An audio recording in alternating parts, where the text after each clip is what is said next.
Le marché du jouet d'occasion se structure en France et plusieurs recycleries spécialisées dans le jouet viennent de se regrouper en réseau sous le nom de Rejouons Solidaires. Et pour en parler, nous sommes aujourd'hui avec Claire Tournefier, fondatrice de Rejouer à Paris, et avec Marjorie Grégoire, qui est cofondatrice de Tijouet à Landerneau en Bretagne. Bonjour à toutes les deux. Bonjour. Bonjour. Alors, Marjorie Grégoire, est-ce que vous pouvez nous dire quel est l'intérêt pour vous, à Landerneau, de rejoindre ce réseau Rejouons Solidaires? Alors ce réseau, il va nous permettre, de nous faire connaître, mais surtout de faire reconnaître nos activités qui ont un fort impact, social et environnemental. C'est 7 structures qui se sont réunies. Ces 7 structures, elles ont collecté en 2020 96 tonnes de jouets. Elles ont accompagné 137 salariés vers l'emploi et on distribue nos jouets dans 19 points de vente. Et Donc ces déjà, ces 7 c'est structures, Marjorie, elles sont à quel endroit? Donc il y en a une à Landerneau, j'ai bien compris. Alors, elles sont réparties un peu partout en France. Donc, on a rejoué bien sûr en Île-de-France, Carijou à Strasbourg. On a donc, aide-moi Claire, je Oui, à Lyon, Enjoué à Lyon. et à Lyon, voilà, d'accord. pardon. Donc on voit, il y a une bonne répartition régionale. C'est pas, tout concentré sur une région, c'est vraiment éclaté partout en France et c'est un travail de longue haleine, hein, qui a été opéré, en particulier par Claire Tournefier, mais pas seule évidemment, pour constituer ce réseau. Donc d'accord. Donc alors que je vous laisse continuer Marjorie, du coup, l'intérêt que vous voyez, vous, à rejoindre ce réseau? Bah, ça va aussi nous permettre, d'amplifier nos actions en ralliant justement toutes nos énergies à ces 7 structures ensemble, d'avoir une réflexion continue sur l'amélioration de nos process, sur l'amélioration de nos projets. Et puis, bien sûr, ben, l'intérêt majeur, c'est d'être un interlocuteur privilégié pour, cette future loi REP. La loi économie circulaire qui met en place effectivement des filières REP, donc à responsabilité élargie des producteurs et en particulier en ce qui vous concerne, les producteurs de jouets. Hein, c'est-à-dire Tout à fait. quand on produit un jouet, il faut imaginer tout de suite sa fin de vie, parce que c'est comme ça qu'est construite aujourd'hui la loi économie circulaire et donc la responsabilité de chacun. Est-ce que vous pouvez nous en dire un petit mot de Tijouet, Marjorie là? Quels sont les volumes que vous traitez à Landerneau? Depuis combien de temps vous existez? Combien d'emplois il y a chez vous? Qu'on vous connaisse un peu mieux. Alors, on est une structure très récente, qui a vu le jour, qui a démarré son activité en 2019. Donc en 2019, on employait 5 personnes. Aujourd'hui, donc les salariés en parcours d'insertion sont au nombre de 12 et on collecte en moyenne, plus de 8,5 tonnes de jouets. Voilà. Donc cette année est particulière, on a eu de grosses actions, donc on a largement dépassé la moyenne de nos volumes de collecte. Et c'est un projet qui était très attendu. Vous avez beaucoup de clients, beaucoup d'apports. Comment se passe l'interaction sur votre territoire à vous en Bretagne? Alors, on réalise des belles synergies avec les acteurs du territoire et surtout avec, une grande diversité d'acteurs. On le voit, on travaille avec des entreprises, des collectivités, avec, des écoles, des universités également. On travaille beaucoup avec les crèches. Donc le projet est vraiment né aussi des attentes de ces acteurs du territoire, qu'ils soient de la petite enfance, des acteurs, socio-économiques. Voilà, donc les projets naissent autour de ces attentes-là, de ces acteurs. Alors, Claire Tournefier, je me tourne vers vous. Rejouer va fêter ses 10 ans l'année prochaine, hein, déjà 10 ans. Alors, est-ce que vous pouvez nous dire un petit peu où vous en êtes aujourd'hui de votre développement? Alors Rejouer, ben, va rentrer dans sa phase d'adolescence, donc elle prépare activement sa croissance. Et pour réussir cette croissance et notamment répondre à la future filière à responsabilité élargie des producteurs, l'association se prépare encore à un changement d'échelle. Et pour faire ce changement d'échelle, elle a décidé de travailler avec l'ensemble des parties prenantes locales, c'est-à-dire de proximité, donc de constituer un groupe de travail avec les consommateurs, qu'ils soient particuliers ou professionnels de l'enfance, les producteurs de jouets, les distributeurs de jouets, les structures comme les nôtres spécialisées mais aussi peut-être généralistes, les opérateurs de déchets, les recycleurs, et d'essayer de voir en fait à l'échelle du territoire comment on peut créer cette boucle virtueuse de l'économie circulaire du jouet sur le territoire. Donc, on va lancer ces groupes de travail pour établir une stratégie commune et puis définir aussi comment on pourrait travailler ensemble sur la durée et du coup participer plus à cette circularité locale et puis définir de ce fait une nouvelle implantation pour nous parce qu'on doit déménager en 2022. Et donc, Encore déménager, Claire. Alors, vous êtes oui, partie du 14e arrondissement de Paris où vous avez toujours une boutique. Vous avez aujourd'hui un entrepôt qui se trouve, si je me souviens bien, à Ivry, à Vitry-sur-Seine. à Vitry-sur-Seine, d'accord. Et puis là, vous imaginez deux nouveaux lieux supplémentaires ou vous imaginez tout rassembler dans un espace plus grand? Alors, en fait, on a deux projets. On a ce projet de monter à l'échelle pour créer une plateforme de prêterie mutualisée et de collecte mutualisée qui pourrait alimenter notre atelier qui augmenterait en termes de volume, l'atelier de valorisation.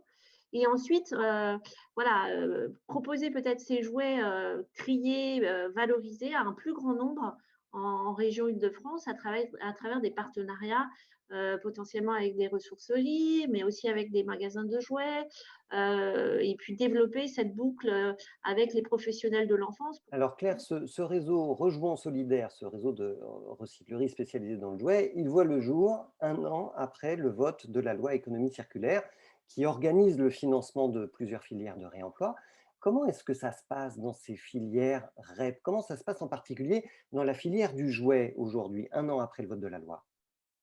Alors, un an après, en fait, il y a eu tout un travail qui a été effectué par le gouvernement et sous l'égide de l'ADEME pour préfigurer cette filière, c'est-à-dire regarder comment elle va être organisée au niveau opérationnel et comment elle va être financée en termes euh, pour réaliser les différents maillons de cette chaîne, donc à la fois la collecte, le réemploi et puis le recyclage.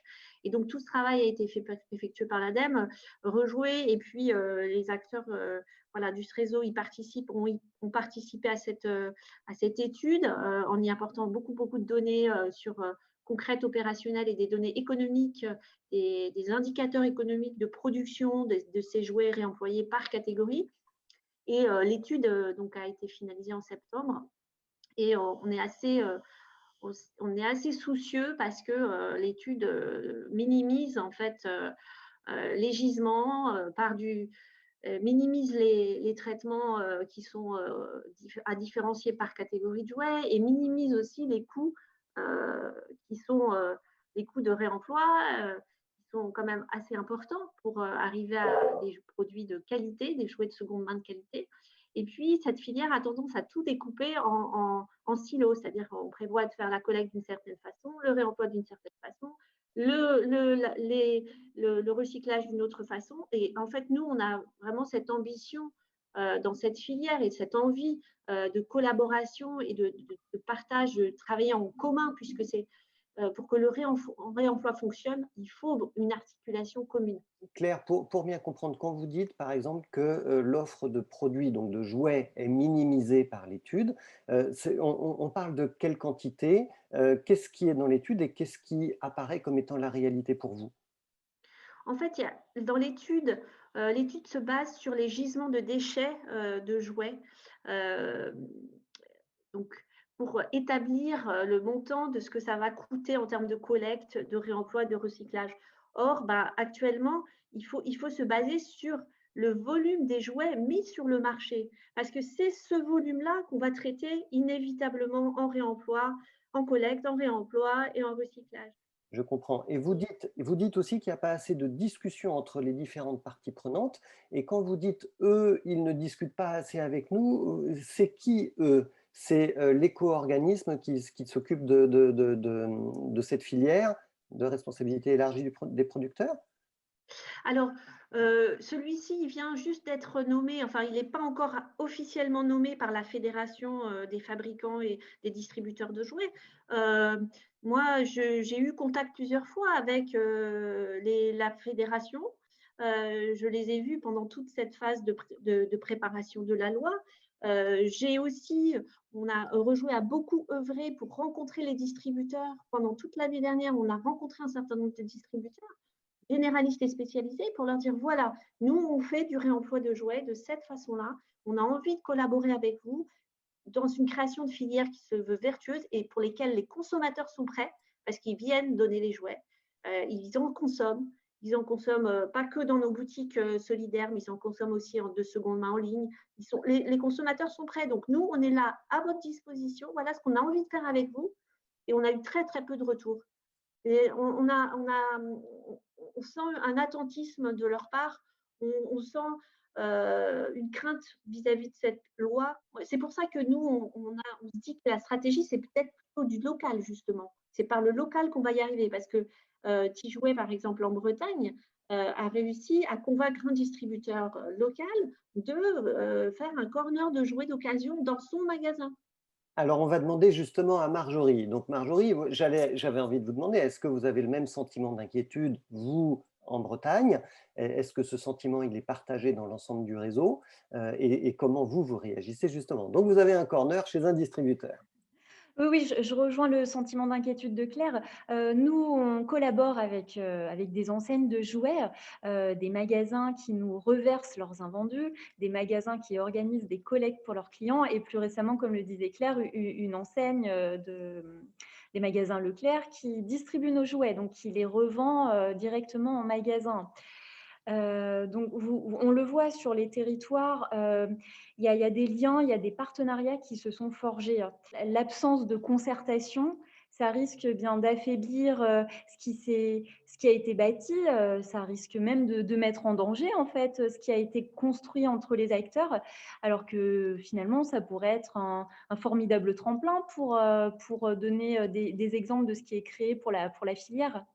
Et pour vous, Marjorie, c'est à qui d'agir aujourd'hui pour redresser la barre?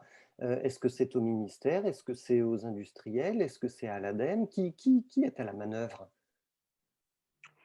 Je pense que toutes les parties prenantes doivent s'engager dans cette, future loi. Les distributeurs, bien sûr, ont leur engagement, mais ça va également passer par le législatif. Donc, on doit réunir toutes nos forces. Claire Tournefier, qu'est-ce qui nous manque aujourd'hui pour réussir le pari du réemploi?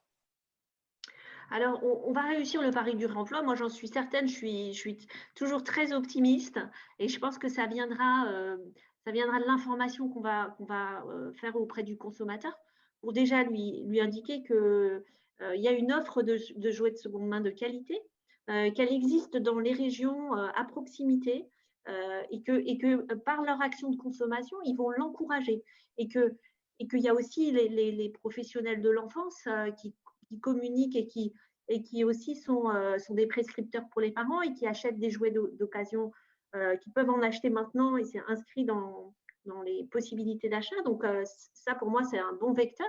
On va continuer à proposer nos solutions et à discuter avec les distributeurs, chacun d'entre nous dans les régions, mais aussi en tant que réseau nationalement, on va porter des solutions auprès du futur éco-organisme. On les portera aussi auprès du ministère, auprès de l'ADEME, pour leur dire, voilà, les solutions, elles existent sur les territoires, surtout quand vous écrirez le cahier des charges, tenez compte des spécificités des territoires, tenez compte des acteurs qui agissent déjà sur ces territoires pour ne pas rédiger quelque chose qui va aller à l'encontre de l'existant qui fonctionne déjà et qui pourra au contraire aller dans l'augmentation des possibilités locales et de l'articulation des acteurs entre eux. Et c'est ensemble qu'on va trouver des solutions. Et après, ensuite, je pense qu'il faut vraiment expliquer aux consommateurs que dès 2022, quand ils achèteront un jouet, sur le prix de ce jouet, il y aura ce qu'on appelle une éco-contribution, c'est une partie du montant de ce jouet qui ira justement pour qu'il y ait plus de réemploi, plus et plus de recyclage. Mais que ce montant-là, il faut qu'il ait une certaine tenue, enfin que le prix soit quand même raisonnable, enfin réel par rapport à l'opération de toute la filière. Et que donc du coup le distributeur aussi il s'engage à contribuer à cette filière en prenant part à cette éco-contribution. Est-ce qu'on a une idée du pourcentage du prix de vente final que pourrait représenter cette éco-contribution ou c'est pas du tout fixé encore pour le moment? Alors pour l'instant, c'est en cours de discussion et c'est l'éco-organisme qui répondra au cahier des charges pour le compte des fabricants distributeurs, qui sera amené à le proposer.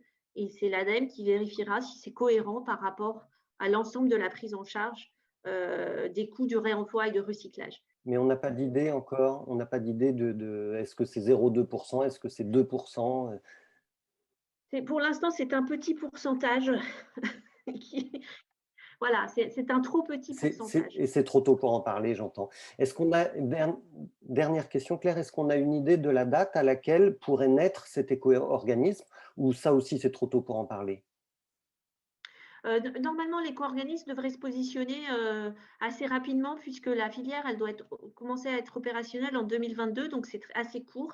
Donc d'ici quelques mois, je pense que ce sera officialisé, l'éco-organisme qui est nommé par les fabricants, la Fédération des fabricants et distributeurs de jouets sera amené à communiquer officiellement sur son existence et quel éco-organisme va prendre ce rôle. Maintenant, les éco-organismes, c'est vraiment des structures totalement privées où les acteurs comme nous de réemploi auront un avis consultatif via les réseaux. Donc ça, c'est malheureusement ce que la loi AGEC n'a pas réussi à faire, c'est-à-dire qu'on soit à la table auprès de cet éco-organisme et pas simplement comme un organe consultatif. Eh bien, merci beaucoup Claire Tournefier, merci beaucoup Marjorie Grégoire pour votre témoignage à toutes les deux. Merci Frédéric. Et je vous souhaite une très belle année 2021 en attendant votre éco-organisme pour la filière jouets. Bonne journée à vous. Merci. Bonne journée.